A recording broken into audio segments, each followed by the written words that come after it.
Totally owner and ম্যানেজমেন্টদের call.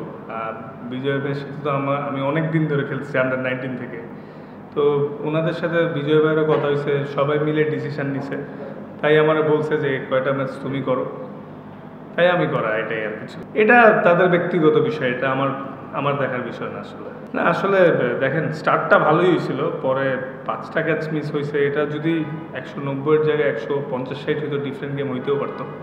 আসলে কী করার, ওভারঅলই একটা ব্যাড ডে গেছে।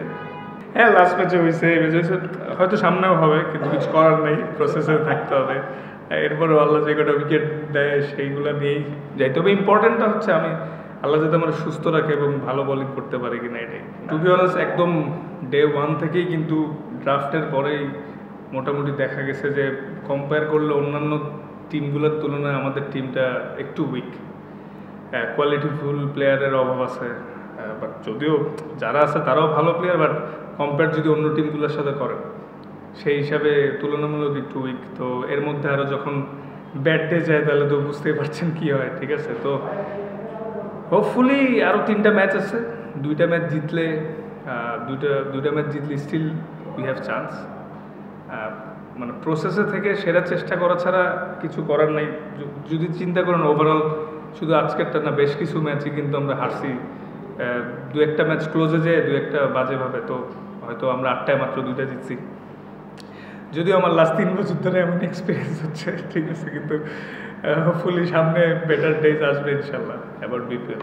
না আসলে রকেট সায়েন্স তো নাই ভাইয়া, আমি প্রত্যেকটা ম্যাচ থেকে বা সিচুয়েশনের ডিমান্ড অনুযায়ী এবং নিজের এক্সপিরিয়েন্স থেকে এক্সিকিউট করার ট্রাই করছি। এবং লাস্ট কিছু বছর ধরে একই প্রসেসে আছি যে কীভাবে নিজের ইমপ্রুভমেন্ট বাইর করা যায়, কীভাবে ওয়ার্ল্ড ক্লাস হয়ে আরও টপে থাকা যায়। স্বপ্ন তো অনেক বড়, এর জন্য ডে ইন ডে আউট চেষ্টা করি। হ্যাঁ, হয়তো sometimes as a player bad day যাইতেই পারে, কিন্তু ভালো হোক খারাপ হোক প্রত্যেক দিনই আমার কাছে অনেক ইম্পর্টেন্ট, নতুন করে শুরু করার চেষ্টা করছি আর কি। আপসেটিংয়ের কী আছে, সবথেকে বড় জিনিস আমি যদি আমার নিজের ন্যাশনরে ভালো মতো সার্ভ করতে পারি এবং যেখানেই খেলতে পারি যদি ভালো করতে পারি, অপরচুনিটি অনেক আসবে। এর আগে তো 3বার আইপিএলের সুযোগ পেয়েও যেতে পারিনি, আপসেটিং হলে এতদিন তো গলায় ধরে দিয়ে মরে যাওয়ার কথা। তো ওটা তো আপসেটিং না, আমি একদমই আপসেট না। আমার তকদিরে যেটা আছে, সামনে অনেক অপরচুনিটি আসবে ইনশাল্লাহ। হয়তো কিছু মানে কেউ হয়তো যেহেতু ড্রাফটে পিক হয়নি, কারোর রিপ্লেসমেন্টে প্রয়োজন হলে নিতেও পারে, সেম অ্যাজ পিএসএল। ওইখানেও এই আসলে ইন্ডিভিজুয়ালি আমার সাথে এখনো কারোর কথা হয়নি, কারণ নর্মালি কিন্তু প্লেয়ারের সাথে ডিরেক্ট কথা হয় না, এজেন্টদের কথা হয়, ঠিক আছে। তো আমার সাথে কারো কথা হয়নি। আমাদের কোনো প্লেয়ারকেই ছোটো করতে চাই না, কিন্তু কম্পারেটিভলি অন্য টিমের তুলনায় আমাদের টিমটা উইক ওভারঅল।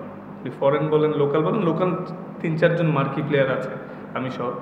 আর বিদেশিগুলোও এক্সেপ্ট রায়ান বেলার, হারিস ছাড়া ওরকম বিগ নেম বা কি প্লেয়ার নাই আসলে। এখন এটা হয়তো শুরু থেকেও তেমন পাচ্ছেও না বা আগে যোগাযোগ করেন, এটাও ইস্যু হইতে পারে, কারণ অ্যাট এ টাইম 2-3টা লিগও চলছে। তো এই জন্য ধরেন আসলে এটা আমার মনে হয় যারা টিম করেছিল স্টার্টিংয়ে, কারণ আমিও ড্রাফটে পিক হয়েছিলাম, তো টিম যারা করছে এটা হয়তো তাদের একটা স্টার্টিংয়ে মিস্টেক ছিল না। আমার ইচ্ছা বাংলাদেশ টিমে আরও লম্বা সময় খেলার, ভালো খেলা।